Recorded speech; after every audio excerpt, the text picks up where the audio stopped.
guys, welcome back to my YouTube channel. හැමදාම මම ඔයාලට බහුබූත මෙලෝසාරයක් තේරුම් ගන්න බැරි විකාර කියන එකේ මම හිතුවා ඔයාලට අත්‍යා පොඩි වැඩසටහනක් කරන්න ඕනේ කියලා.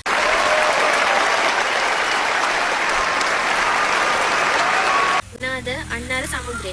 මෙන්න මේ සමුද්‍රය What? Bro, what are you talking about? අපිට හම්බ වෙන්නේ අංගලන් ඉඳන් මෙන්න මේ පැත්තට එනකොට. ඒ කියන්නේ මට ඉච්චර මැප් ගැන ලොකු දැනුමක් නැහැ. මම කියන්නේ මොරටුව පැත්තට යනකොට තමයි මෙන්න මේ මහා සමුද්‍රය හම්බ වෙන්නේ. අපි සමුද්‍රය ළඟටම ගිහිල්ලා මේ සමුද්‍රයේ තියෙන වටිනාකම් ගැන කතා කරමු. හරි. මේ සමුද්‍රය අද මෙන්න මේ විදිහට තිබ්බට ළමයි ඔයාලා දන්නවද දුටුගැමුණු රජතුමාගේ කාලේදී මෙන්න මේ සමුද්‍රය පාවිච්චි කරලා තියෙන්නේ කාලතරණ ద్వාරයක් විදිහට.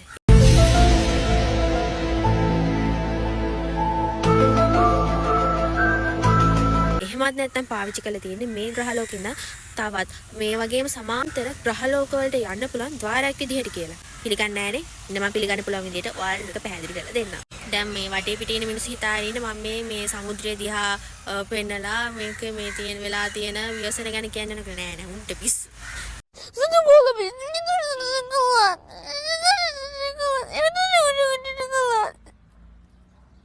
මම මේක ඓතිහාසික වටිනාකම් ගැන තමයි කතා කරන්නේ. ඔයාලා දන්නේ නැති වුණාට මෙන්න මේ සමුද්‍රයේ මැද තියෙන විශාල කුහරයක්. දුටුගැමුණු රජතුමාගේ කාලයේදී මෙන්න මේ කුහරය පාවිච්චි කරලා තියෙන්නේ අපේ ග්‍රහලෝකයේ ඉඳන් බ්‍රහස්පති ග්‍රහලෝකයක් සමග කරන කියන්නේ අපේ ග්‍රහලෝකයේ ඉඳන් බ්‍රහස්පති ග්‍රහලෝකයට ගමන් කරන්න. බ්‍රහස්පති ග්‍රහලෝකයෙන් තමයි දුටුගැමුණු රජතුමා එළාර රජුරුවන්ව දැකගෙන සතුරුවක් කරනවා. දුටුගැමුණු රජතුමා එළාර රජුරුවන්ව පරද්දන්න ඕන අභියායුධ ඒ වගේම තමයි සත්ව ප්‍රජාව ගෙනල්ලා තියෙන්නේ.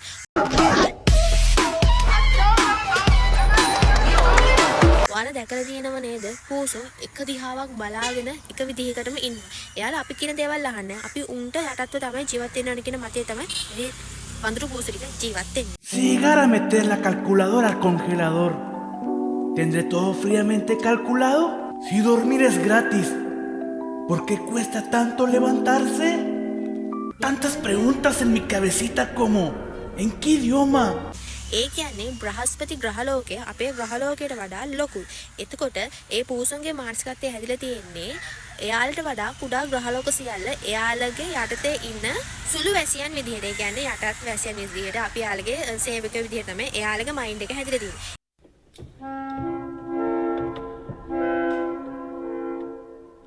ඉතින් දුටුගැමුණු රජතුමා එළාර රජුරුවන්ව පරද්දන්න සතුන්ව ගෙන්නපුලා මෙන්න මේ පූස ගෙනල්ලා තියෙනවා. ඉතින් යුද බිමේදී එළාර රජුරුවන්ගේ යුද සේනාවෙන් 75ක ප්‍රමාණයක් කලන්තේ දාලා වැටලා තියෙනවා දුටුගැමුණු රජතුමාගේ අභියායුධ දැකලා.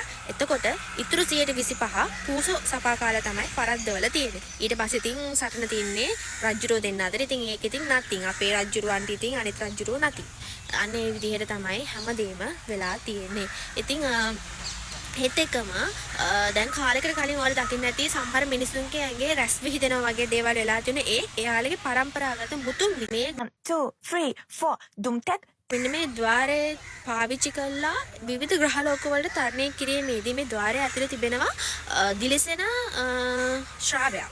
ඒ ශ්‍රාවය ඇඟේ තැවුණොත් විතරයි වෙනත් ග්‍රහලෝකයකට යන්න පුළුවන්කම තියෙනවා. ඉතින් අතීතයේදී එම ශ්‍රාවය තැවුණු අයගේ පරම්පරාවෙන් එන දරුවෝ මෙන්න මේ විදිහට දිලිසෙන අරන් තියෙනවා. අන්න ඒක ප්‍රතිඵලයක් විදිහට තමයි පරම්පරාවෙන් පරම්පරාවට පැවතිලා මෙන්න මේ විදිහට මේ කාලේදීත් ඒ විදිහට ලයිට් පත්තු වෙන දිලිසෙන මිනිස්සු බිහිලා තියෙන ඒ වගේ ජාන ඇවිල්ලා තින්නේ.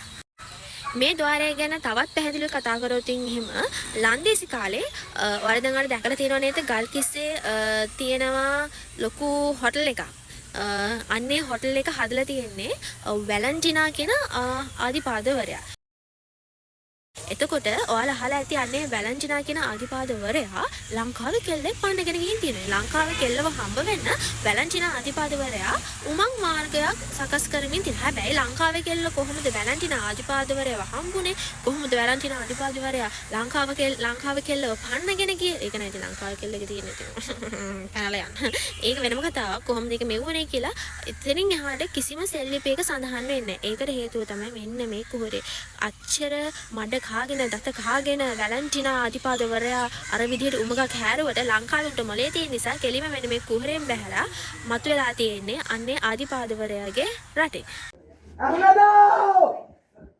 Woo! Arnaldo! බදාදට එනවා! බදාදට! එතකොට කිසිම ප්‍රශ්නයක් නැතුව මෙතනින් පැන්නා ජල ස්නානය සඳහා කියලා චිකි ගාලා පැන්නා. ඊට පස්සේ ආදිපාදවරයාගේ රටින් මතු වුණා. එතන චිකි කරා. එතනින් පැන්නා මෙතනින් මතු වුණා. ප්‍රශ්නේ ක්ලෝස්. අන්න ඒක දැකලා තියෙනවා රජතුමාගේ විශ්වාසවන්ත ගොට්ට අල්ලන සේවකෙක්. අන්න ඌ තමයි අන්තිමේදී කියලා තියෙන්නේ මෙන්න මේ දෙන්න අතර මෙන්න මේ වගේ සම්බන්ධතාවයක් තියෙනවා. ඉතින් එතකොට මොකද කරන්න පුළුවන් එකම දේ පැනලා යන එකනේ. අන්න ඒ විදිහට පැනලා ගිහින් තියෙනවා. ඒකට හොඳම සාක්ෂියක් විදිහට මම කියන්නම් ඉසුමුනි පෙමියුල. ඒක ලංකාවේ නිර්මාණයක් නෙවෙයි. ඒක මේ කුහරේ ඇතුලේදී පොඩි අර වෙලා තියෙනවා යම්සි භූමිකම්පාවක් වගේ දෙයක්. ඔව් පොළව ඇතුලෙන් යම්සි කම්පාවක් සිද්ධ වෙලා තියෙනවා. ඒ වෙලාවේදී ඉච්ඡාබංග කුමාරිකාවයි වැලන්ටිනා ආදිපාදවරයයි හිම තුරුන් වෙලා මේ කුහරයෙන් නෑගම් වෙන්න හදනකොට වෙච්ච කම්පාවෙන් ලෝදිය ගලාගෙන ඇවිල්ලා එයාලා එතනම ගල් වෙලා තියෙනවා. ඉතින් ඒක නිසා ඒ දෙන්නගේ ආදරය මතක් කරන ආදරය සංකේතවත් කරන්න තමයි ඒ දෙන්නව එහෙම මාර දැන් ඒ දෙන්න හයි වෙලානේ තියෙන්නේ. අර කුක් වෙලා බේක් වෙලා එහෙම නැතිනම් බිස්කට් වෙලානේ තියෙන්නේ. ඉතින් ඒ බිස්කට්නේ ගල් මස්කට් වගේ වෙලානේ තියෙන්නේ. ඒ දෙන්නගේ එහෙම ඒක එහෙමස් එකනේ තමයි සුරුමුනි පෙම්මුණි කියලා චික්ස් ගාලා සිමෙන්ති ගාලා අරම ගාලා සෙට් කරලා තියෙන්නේ. අනේ විදිහට ආදරය කරපු මිනිස්සුත් ඒ කාලේ ඉඳලා තියෙනවා. හරි. දැන් මම මේ දේ ගැන කිව්වා කියලා මෝඩයෝ වගේ ඇවිල්ලා මේක මැදින් පැනලා මැරෙන්න ලෑස්ති වෙන්න එපා. මං හිතන්නේ කුහරේ දැන් වහලා තියෙන්නේ අර ඇඟෙන් අර රශ්මි කදම්බ විහිද වෙන අයට විතරයි මං හිතන්නේ දැන් පුළුවන් යන්න. මේ වල් බිහි වෙලා මේ මෙතන මේක එක කුණු දාලා ජරා වෙලා මේ හැමදේම වෙලා තියෙන මේ ප්‍රතිසංස්කරණය කළ යුතු දේවල් මේ වගේ කුහර සමාජයට ප්‍රතිසංස්කරණය කිරීමේදී නැවතේ කුහරේ මතුවෙන්න පුළුවන්. එතකොට අපිට ආයිති රොකට් හදාගෙන පුපි ගිරාගෙන යන්න දෙයක් නැහැ. ඉතින් පැන්නම් ගියා එච්චරයි. ඉතින් එහෙම තමයි. ඒ නිසා මාව subscribe කරලා තියාගන්න මිතුරේ. bye.